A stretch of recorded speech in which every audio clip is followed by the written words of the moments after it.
Sharmaji, what do you think about a lot of the Westerners, whether it's Ralph Waldo Emerson or Henry Thoreau, they all looked at, even Einstein, all the famous Westerners have looked at Bhagavad Gita and embraced it as a source of knowledge. At the same time, a lot of our own people who were born in India or born in the US and of Indian origin, they don't seem to understand the importance of Bhagavad Gita. How do you think we can elaborate to them, saying that how important it is? If you don't know anything else, at least learn. And Bhagavad Gita, of course, it is 18 chapters and 700 slokas, and so I think, how do we get them the essence? I think that's what we are trying to do today. So what are your thoughts on that? Bhagavad Gita, as I said in the beginning also, that Bhagavad Gita is not a religious book. It is a book of knowledge. And the gospel, the words have come out from Krishna. So first of all, one has to understand who the Krishna is. Once one understands Krishna, who Krishna is, things will be clear. But before that, as you also asked, that people from the Western world, when they studied Bhagavad Gita, they were very much impressed by that. So see, people, whether they are in the Western world or Eastern world or anywhere, anybody who has got the quest for knowledge and they get exposed to Bhagavad Gita, they will definitely be impressed by the knowledge from Bhagavad Gita. So that is what has happened to people from the Western world or from anywhere, and it will happen to everybody whosoever properly study Bhagavad Gita or get exposed to it. Particularly if some knowledgeable person who has the depth of knowledge in Bhagavad Gita, if one can come close to him or in proximity and listens to that kind of a person, then they can be more enlightened, they can be able to understand it much better. We need to go to the Guru. This Guru and that Guru, people have to understand, they may be teacher, they may be informer, they can give informations. Guru is not that. Guru is a Sanskrit word. It is made of two words, Gu plus Ru. Gu means Andhakar, darkness. Ru means Prakash, light. What is dark and light? Ignorance is darkness and light is the knowledge. So the Guru is that personality who removes the ignorance and makes aware of the righteousness, the right knowledge. That person is a Guru. So it is important that everybody should they should have the quest for a Guru from whom one can understand things clear. Because simply by reading, knowledge cannot be easily acquired. It's very important that one has to come in contact with the Guru. So, and then you also said that, then why should we go for Bhagavad Gita? So, as I explained, Bhagavad Gita has got complete knowledge, because fortunately I had been blessed. I studied entire Upanishad, all the Upanishads I have studied. And whatever I understood from Upanishads are Vedanta. All the four Vedas have got 4 parts in it. The last chapter is called Vedanta. That is why it is called end of Veda, means the last chapter of Veda. And those verses are 4,000. Krishna has extracted all those 4,000 verses and given in 700 verses of Bhagavad Gita, out of which a lot of questions had been raised by Arjuna, and I would say maybe 600 verses or little more than 600 verses are Krishna's words. So in those Krishna's words, complete Vedanta knowledge of the Upanishads are provided in Bhagavad Gita, which is the ultimate source of knowledge for the whole mankind. There is no knowledge beyond that. Luckily, I have also studied Bible. I have studied Quran. I have studied Torah also. But that's how I can claim that Bhagavad Gita has got the complete knowledge which is good for the mankind. It is not a religious book. It is a book of knowledge. The Sarmaji, I remember you had showed me the Bhagavad Gita that your father had given you. Can you talk a little bit about what inspired you to study Bhagavad Gita and spread the knowledge? When I was student of class 10, that time one day my father called me to his room and he was going to open his cupboard. So then I started thinking that since I am the eldest son of his and now I'm grown up, so he's going to tell me where he keeps his money. Yeah, okay. So that was going on in my mind that, I'm the eldest son and my father is going to tell me where he keeps the money. But then what I saw that he took out a small book and put it in my hand and said, "My dear son, I am giving you the greatest wealth of the world.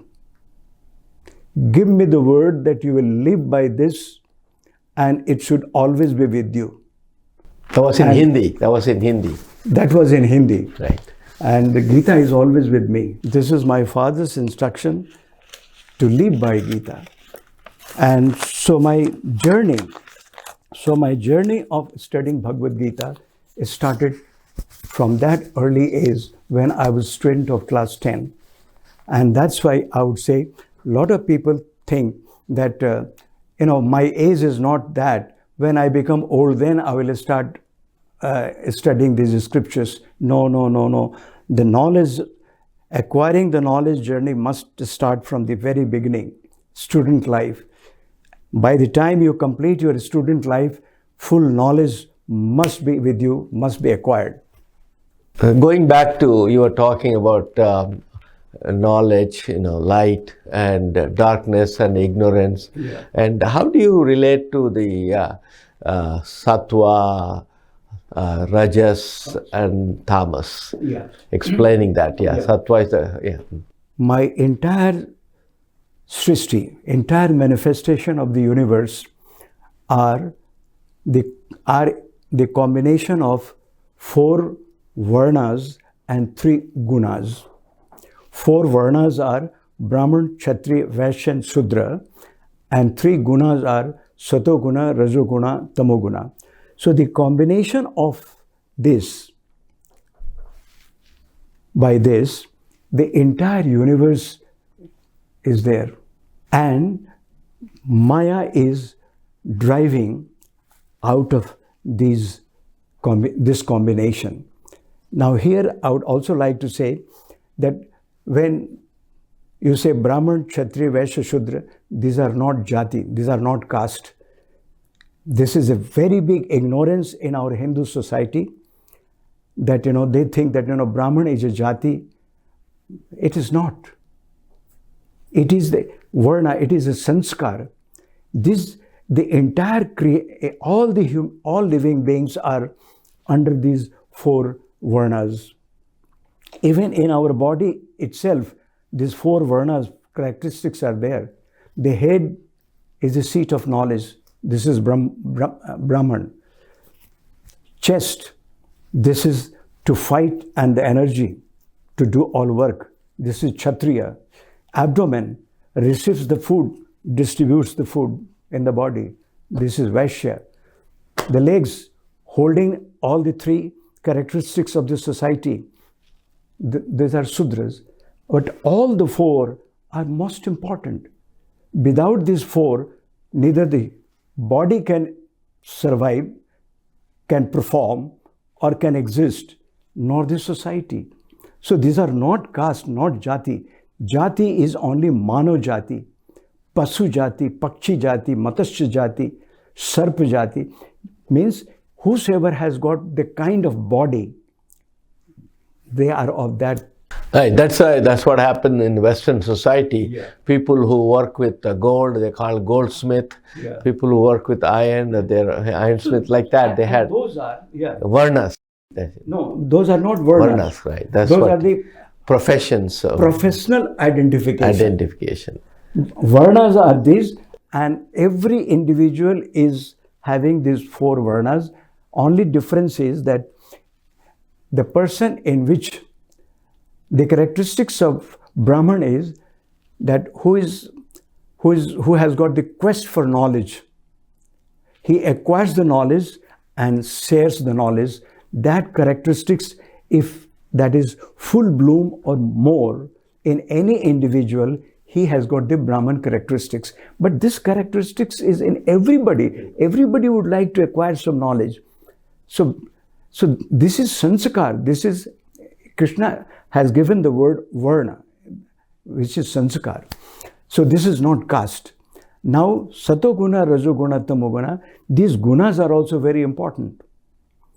Satoguna means sattvic pravritti, means when you are interested for all righteousness, then you are in satoguna.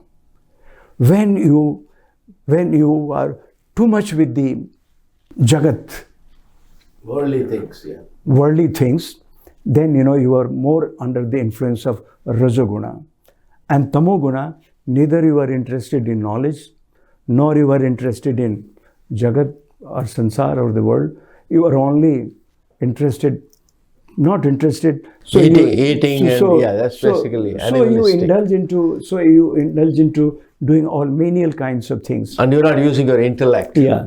So those tamoguni people are normally not knowledgeable. They have no quest for knowledge. So they become tamasi. So all these characteristics are also explained in Bhagavad Gita. So it's very important that, much more elaborated. The characteristics of Brahman, Krishna has explained much more. Similarly for Kshatriyas, Vaishyas and Shudras. But that does not mean that, having these 4 characteristics, they are not entitled for knowledge. Knowledge is like fresh air. Everybody has got the right to breathe. Similarly, everybody has got the right to imbibe or to acquire knowledge. Even the person who has got tamoguna, he is also open to that. But it depends upon his own characteristics. Whichever characteristics is more influencing that personality, that person will be driven by that. So that is what it is. Lord Krishna in Bhagavad Gita, he shows the path. How do you achieve?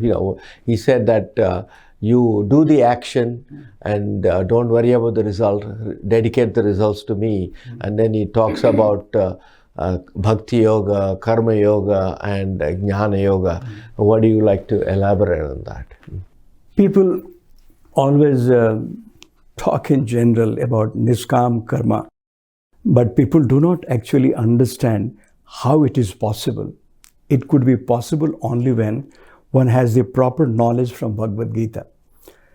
You see, no work can be done without keeping the target to achieve. And that is driven by the desire. And desire is the creation of Maya, without which there will be no activity. But that depends. One has to understand that whether my desire is in the right direction for the right thing or not.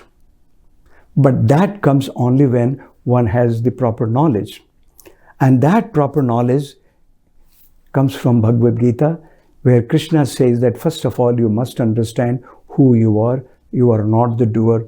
Doer is the combination of your soul, mind, intellect, and body. This is what is the one which is indulging into action. But then what happens? Since human beings are given the power of intellect to analyze, that is called Vivek Shakti, to analyze, human being can understand and can understand more if they have got proper knowledge. You take other animals. Yeah, that's what separates us from animals, intellect. You take the example of other animals.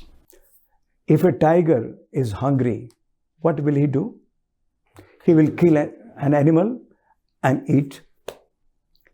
If you give a parrot a piece of meat, will the parrot eat that piece of meat? You give a guava or a mango or a fruit to a vulture. Do you think that the vulture will eat that fruit? No. Because all these creatures are embedded with certain laws of nature. They are driven by that. They are just part of nature.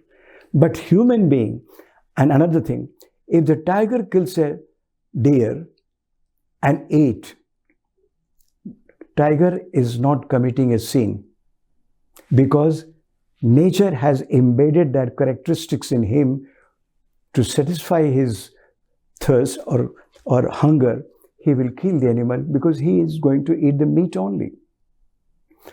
But in case of human beings are given another capacity, that is intellect, which is the seat of knowledge.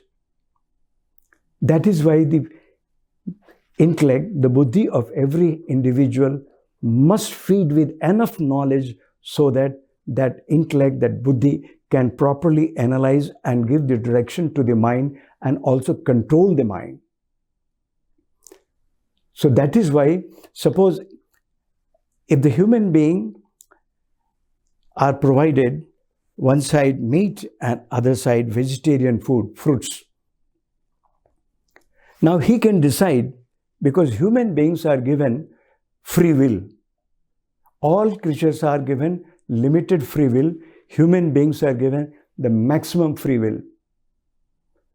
So the human beings can abuse their free will, or they can use the free will for the right action. So he can decide, and when he sees the meat, then his intellect will start thinking, oh, some animal had been killed. That animal must have suffered with so much of pain. And by that, this has come to me. This is not good for me. Whereas the fruits, if you eat the fruits, the tree is not killed to have the fruit. You understand? Trees is giving fruit. The nature is giving fruit to you. The crops are giving grains to us. The human being can understand that, and accordingly he can decide depending upon his characteristics of Brahman, Kshatriya and Vaishya Shudras. So Satoguna, Rajoguna, Tamoguna. Because this is the combination which drives every individual to act accordingly. Somebody wants to eat meat or vegetarian, that is their preference. But I think, but the preference also depends upon the right understanding and knowledge. I understand, yeah, because I mean, that's a whole different topic we can go into.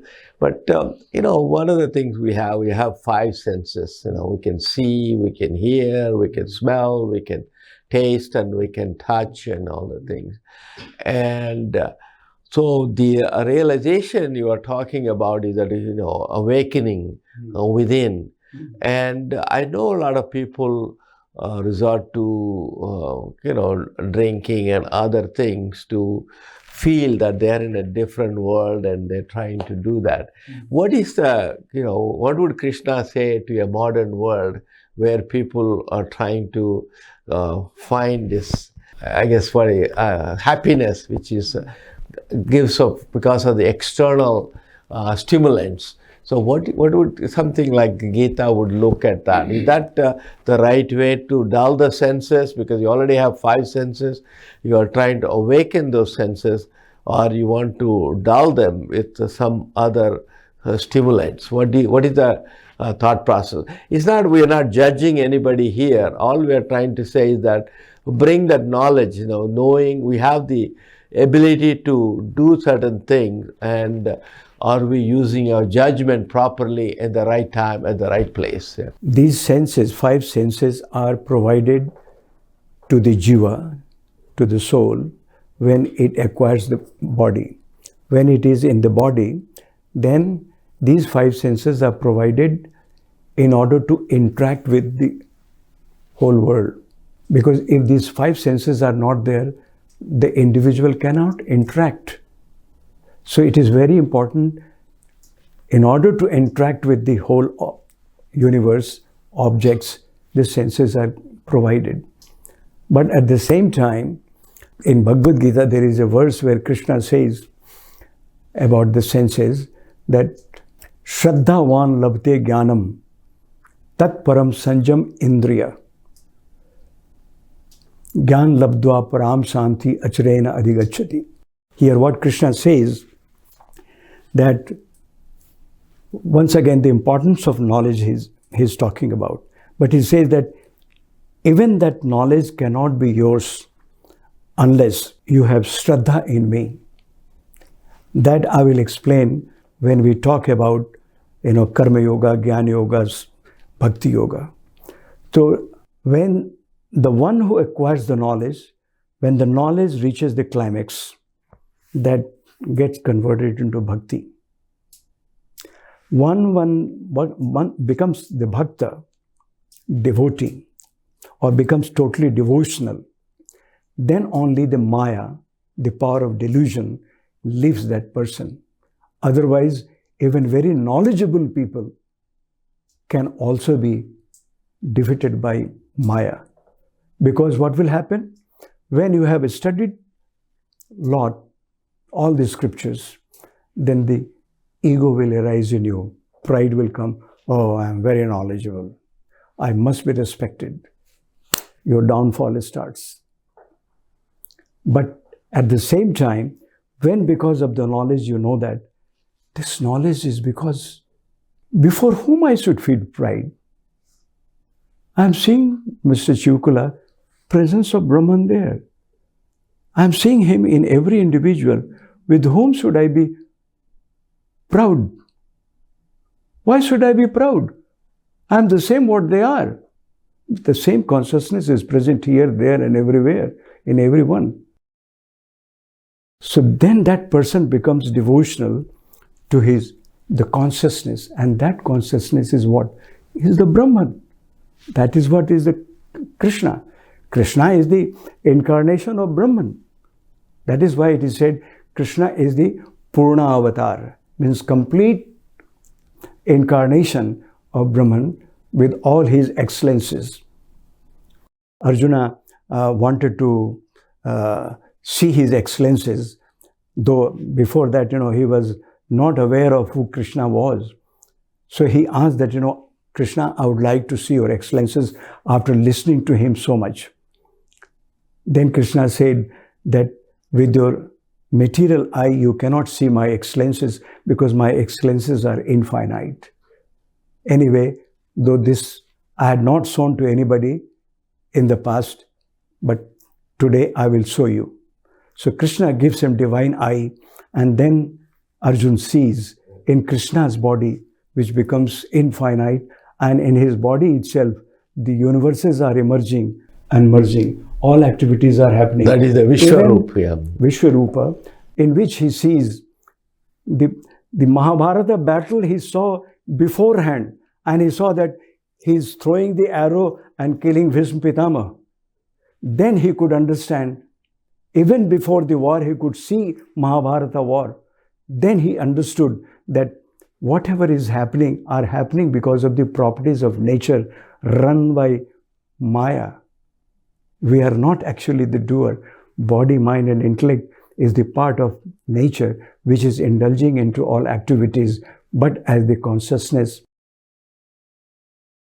So for Indriya also, as I said, so Shraddhavan labte jnanam tat param sanjam indriya. The one who would be devoted to me and will keep control on their senses, that person only will attain the highest level of moksha. Before that, no. So even the senses which are provided, senses will be driving absence of proper knowledge for doing wrong things. People will be going for enjoying drink and smoking and so many things, So once one gets the right knowledge, he has to control his senses. That's what Krishna says. in Bhagavad Gita. So you raise any question of a human mind, everything is properly answered in Bhagavad Gita. So thank you, Sharma ji. I think it is a very valuable time you have taken and to share with the viewers